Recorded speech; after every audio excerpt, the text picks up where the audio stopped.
बहुत evil game plan है, last तक ध्यान से सुनना. America is broke, not just broke, $36 trillion in debt, and this year alone 9.2 trillion is due. So the real question is, how on earth will they pay? Will they print more dollar? If they do, inflation explodes. Will they raise taxes? If they do, businesses collapse. So what's left? Refinancing, paying old loans with the new ones through treasury bonds. But here's the problem: who in their right mind will buy bonds at 3% when stock is giving 11% and crypto gives 20%? The answer is no one, unless global market collapse or crash.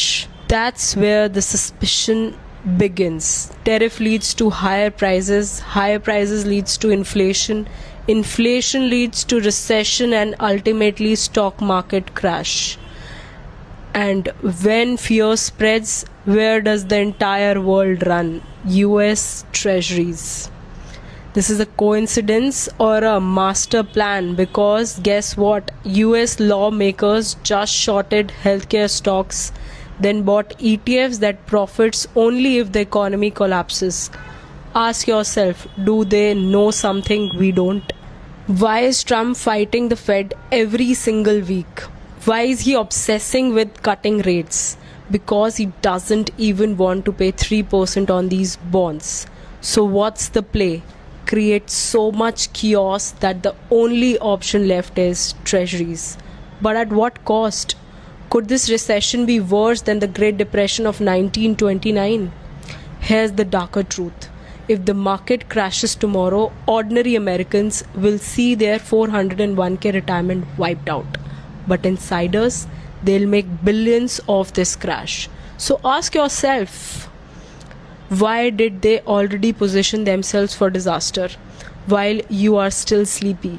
Why are they betting against their own economy? Or why are we not asking the questions louder? So the reality is, your savings are not safe.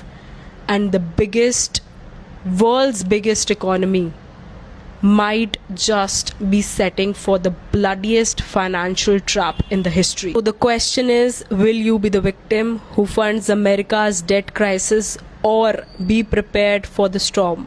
Because the system is not broken. The system was built to break you. If you want, look for safety options like the bullions, SGBs and the REITs. These are not buy or sell recommendations. Do your due diligence. Thanks.